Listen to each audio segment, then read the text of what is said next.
had similar experiences in medical school where a professor of mine said, it was interesting. He said that everything that we learned right now, we had this whole lecture about all these different sorts of pharmacology and physiology, all these sorts of things.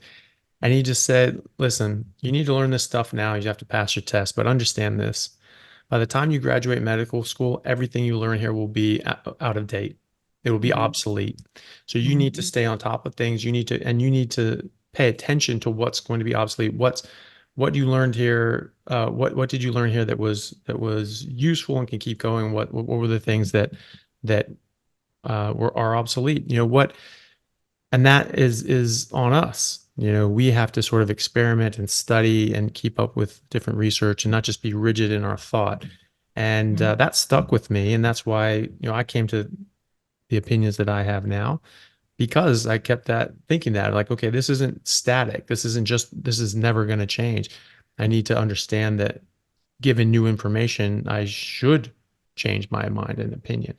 So that's great. I'm always interested in seeing how everyone from different aspects and backgrounds come to a carnivore diet, because there's so many times where it's like, there's just so many different angles, but it all comes back to the same thing. It's just this helps the body heal, and we are a lot healthier for it. And so that's really nice to see.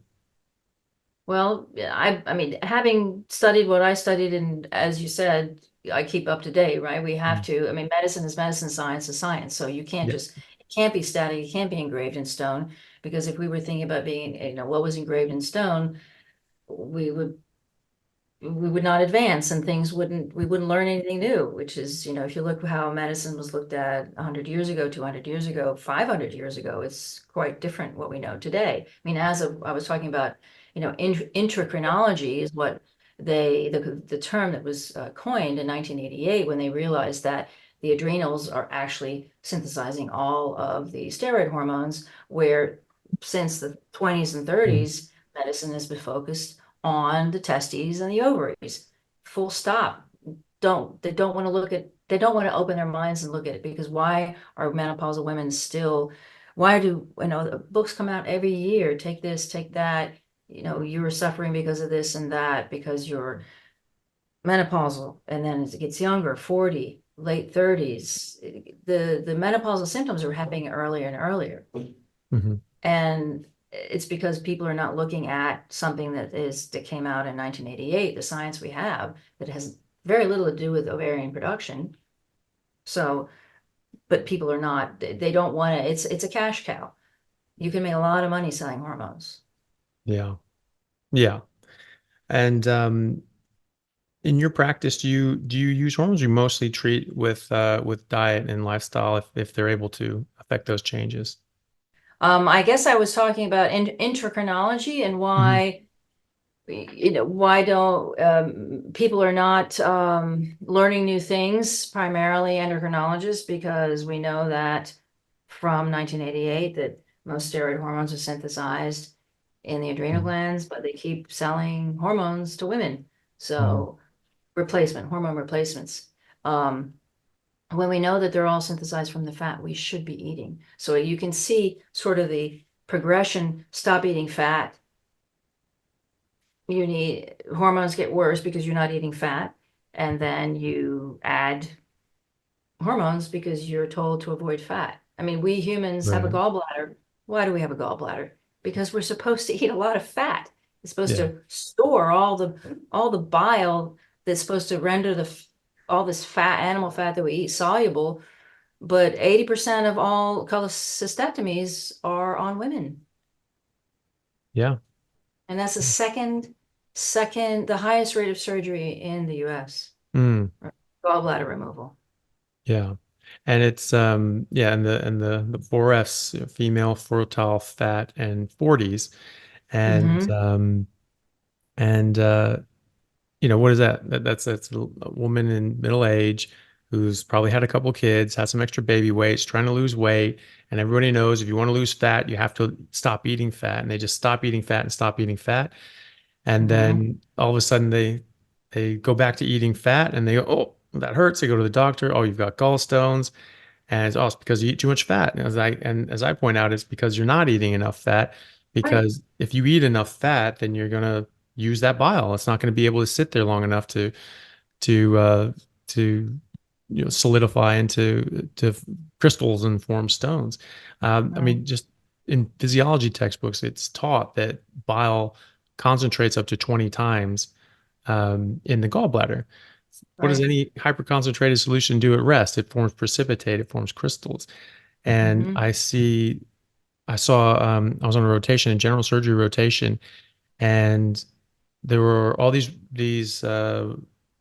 women mostly, but also men, but they had bariatric surgery, for weight loss surgery, Hmm. and they were all in with gallstones. And there's very high prevalence of people who get bariatric surgery who then go on to get their gallbladder taken out because of stones.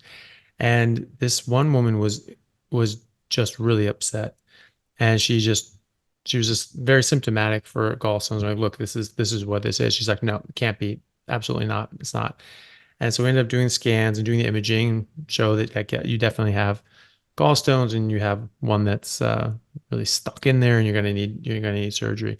And she said, Hmm. look, I need some time to process this, because I didn't think there was any way I could possibly have gallstones, because I have not eaten fat in 3 months. I have not eaten any fat in 3 months. How the hell can I get this stuff?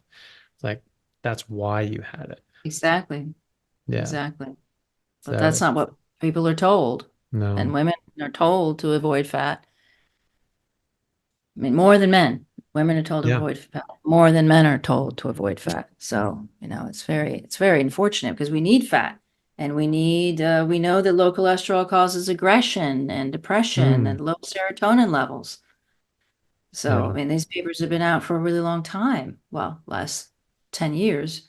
So, Yeah. it's very frustrating.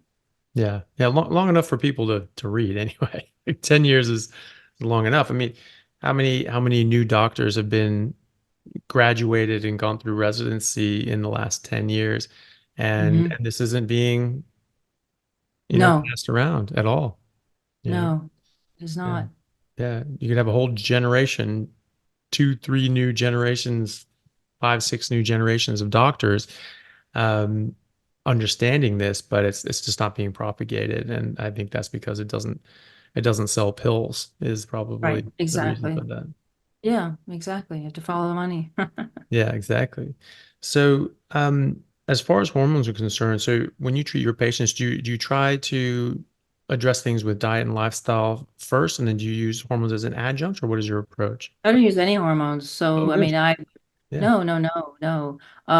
Diet, absolutely. Diet, lifestyle. I yeah, mean, if you are not able to synthesize the steroids, the estrogen, or the testosterone. A lot of women are told to take testosterone because they're tired or they don't yeah. have a good libido.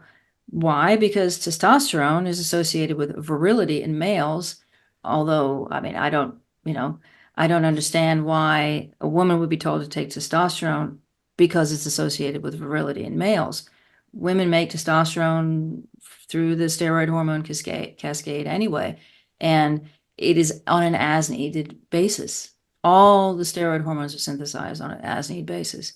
But if you're constantly stressed, if your cortisol levels are really high, you won't be synthesizing those hormones because the cortisol is all the way to left next to progesterone and the estrogen and the testosterone all the way to the right. You can't get over Mhm. there. And the enzymes that actually do the synthesis, aromatase, which is turns the androgens into the estrogens, is reduced with high cortisol levels. Mm. So it's Yeah. just not happening. So if you change lifestyle and if you add the fat that you eat the fat that is, which is the raw material to make the hormones in the first place, and then you reduce stress, which I guess would be lifestyle changes, Mm. and you also remove carbohydrates, which high, sugar we know causes higher glucose levels, high cortisol levels, right? Mm. So then you're addressing the hormones just that way. Why add Mm. hormones? If you're adding hormones, you're adding synthetics. Mm. So yams and all the things that they make the bioidentical hormones out of are xenoestrogens. Millet, yams, cassava, these are xenoestrogens. It's not the cholesterol that your Mm. cholesterol derived steroid hormones that your body's looking for, that all those receptors in your body are looking for. Hmm. Yeah. Well, that's great. I mean, I really like that natural approach too. And I see young people, young men who are, who go in and go to the doctor. And I had one young man, he was 19 years old, and his testosterone was, I mean, it was just bottomed out. It was about like 120. It was just tiny. I mean, he should have had testosterone pouring out of his ears at that age, and yet, very low. If you went to sort of a traditional doctor, you'd be like, oh, well, you're in, primary testicular failure. You're just not going to make testosterone. You're going to have to be on testosterone the rest of your life. And there are people Mm, like that.